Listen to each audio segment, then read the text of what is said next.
Marco Hey, Brand. can you Yep. hear me? Yeah, I got you. Oh, perfect.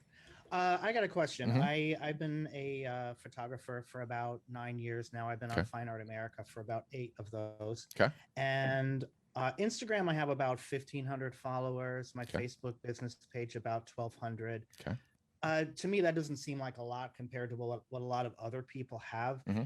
I always hear about people having, like thousands upon thousands of followers. Is what I have enough of a foundation to take it to the next level, or is Art Storefronts more geared for people who have much more of a social media following? Ah, you have no idea how satisfying this question is for me.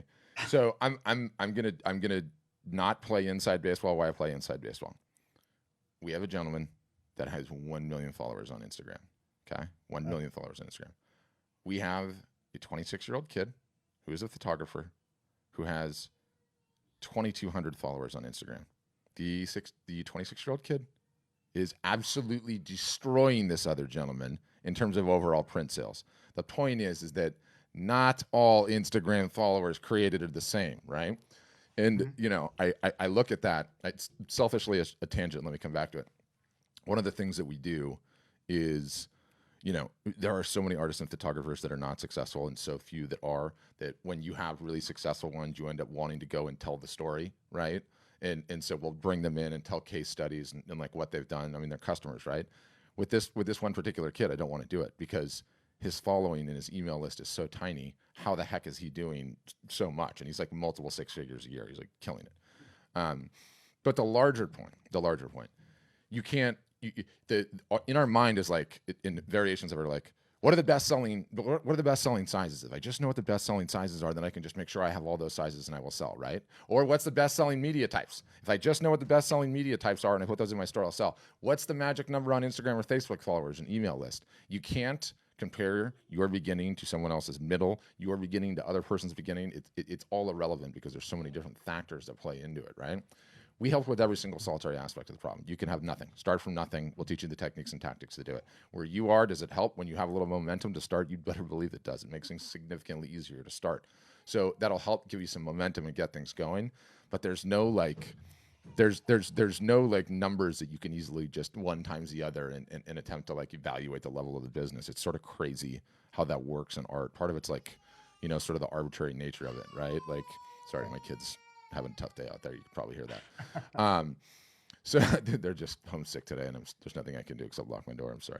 Um, yeah, there's just no easy way to compare it, right? Like, the guy that has 1 million followers on Instagram, like I've worked with him for a year trying to figure out like what the heck are we going to do about this because this number is so flashy. But the reality is he's a guy he's a photographer, and all of the follows him are photographers.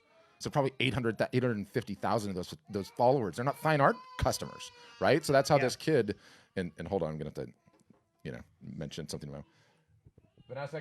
Thank you. It's COVID times. Life gets crazy sometimes. Sorry.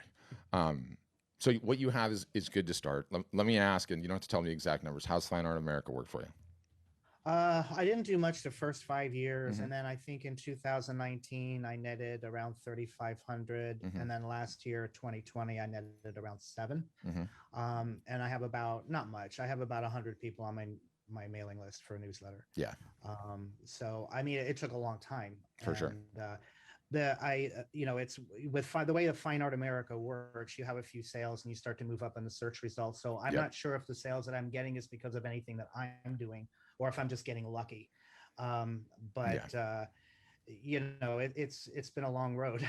But I think at this point I would like to take it to the next level. I actually do know a couple of artists that came over from Fine Art America to Art Storefronts. Mm-hmm. I don't know if I can mention their names, but there's about three of them. Mm-hmm. And I actually spoke with Cynthia Decker, Mm-hmm. for a while. And Yeah. but yeah, I mean, it's been doing all right, but I just very slow growth.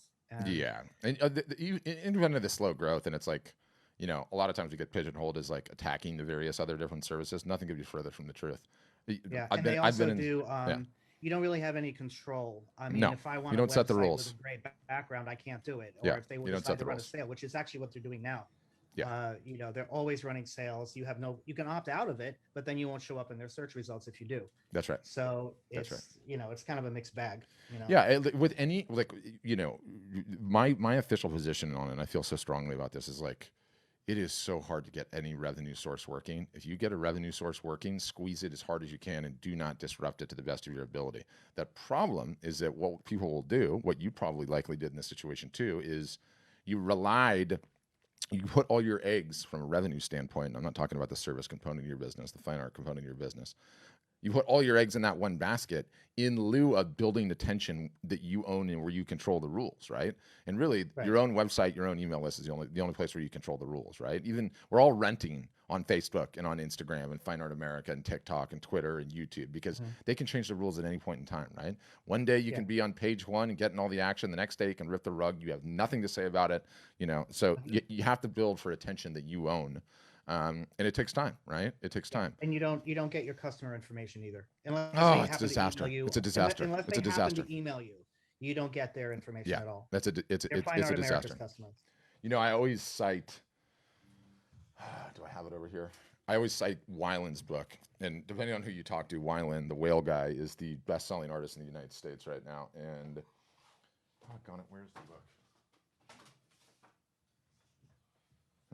See my aforementioned point about kids. I'll find it in a second, but it's like, don't be a starving artist. And he talks in detail about this notion of the collector. And for Weiland, a collector is anyone that buys 7 pieces or more over the course of a lifetime. And he's like, I've been in business so long that I have this robust collector list. And it's like, over the years, your prices just keep going up and the collectors just keep coming along for the ride, right? And they just buy again and again and again and again. And it so fundamentally changes how you market, okay, when you have this collector list, because they're your VIPs, right? I mean, one of my buddies on this call, Juan and I were on a call today, and we were having a discussion about a gal that is having a live art show, okay? She's moving studios and has all of this excess stuff that she does not want to pack up and move to the next one, right? And so what does she do? She's going to have a live art show where she goes and sells all that. But guess what she's going to do before she has the live art show? She is going to email the collectors directly, okay, the ones that she has established as her collectors, and say, you guys get first look at this, okay?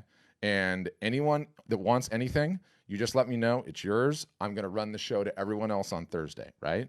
So what she's doing there is catering to those collectors, making them feel special. Probably half the work will get sold because the subtle psychology of reciprocation. It's like, ooh, I get first look at this before anyone else. Like, that's really awesome. And it ends up becoming a fundamental aspect of everything that you do. Every single solitary marketing initiative you have for the rest of your life, and you've already been doing this for 7-9 years, contemplate the next 30, right?